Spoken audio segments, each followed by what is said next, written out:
దేశం కోసం పాటుపడే విధంగా నేటి యువత తయారు అవ్వాలని కాకినాడ జిల్లా జనసేన పార్టీ అధ్యక్షులు డీసీసీబీ చైర్మన్ తుమ్మల రామస్వామి బాబు తెలిపారు. పెద్దాపురం మండలం చాంద్రమాంపల్లి గ్రామంలో చాంద్రమాంపల్లి యువత పూలప గంగాధర్ మరియు మిత్రమండలి ఆధ్వర్యంలో ఫిబ్రవరి 14 బ్లాక్ డే ప్రకటించిన సందర్భంగా ప్రజలకు ఉపయోగపడే విధంగా ఉచిత మెడికల్ క్యాంపు నిర్వహించిన కార్యక్రమాన్ని ఆయన ప్రారంభించారు.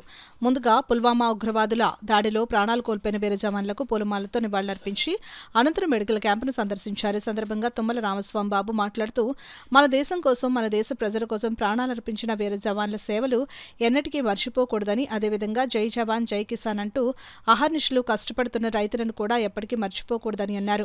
నేటి యువత దేశం కోసం పాటుపడే విధంగా తయారవ్వాలని, వేరే జవాన్ని ఆదర్శంగా తీసుకుని ఈ దేశానికి పేరు తీసుకుని రావాలని తెలియజేశారు. గ్రామ ప్రజల కోసం స్వేచ్ఛ హాస్పిటల్ ఆధ్వర్యంలో నిర్వహిస్తున్న మెడికల్ క్యాంపు మెరుగైన చికిత్స అందించి తద్వారా ఆరోగ్యాన్ని కాపాడుకోవచ్చునని తెలిపారు.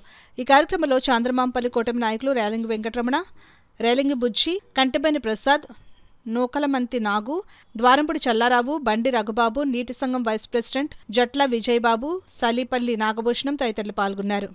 వారి యొక్క ప్రాణాలను పణంగా పెట్టి మన దేశ రక్షణకు నిలబడేటువంటి సైనికులను కానీ, అలాగే జై జవాన్ జై కిసాన్ అన్నట్టు మనకు 5,000 నోట్లోకి వెళ్ళేటువంటి భాగ్యం కల్పించినటువంటి రైతులు కానీ, జవాన్ను కానీ మర్చిపోకూడదు అనేటువంటిది మరొకసారి గుర్తు చేసుకుంటూ చంద్రమాంపల్లి గ్రామంలో యువత ఏర్పాటు చేసినటువంటి ఈ కార్యక్రమాన్ని మాజీ మండల అధ్యక్షులు చంద్రబాబు గారు కానీ, కాకపోతే మాజీ సర్పంచ్గా ఉన్నటువంటి కంటుపోయిన వెంకటేశ్వర గారు,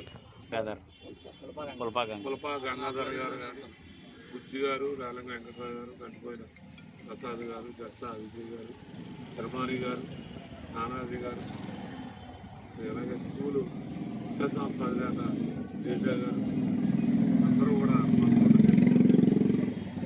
ఏమైనా దేశంలో ఉన్నటువంటి యువత కానీ ఇటువంటి కార్యక్రమాలను స్ఫూర్తిగా తీసుకుని రాబోయే తరాలకి అందించాలని మనస్ఫూర్తిగా తెలియజేస్తాం.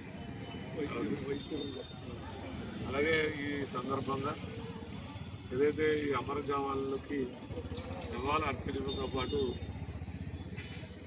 ఈరోజు మెడికల్ క్యాంపు ఏర్పాటు చేయడం జరిగింది.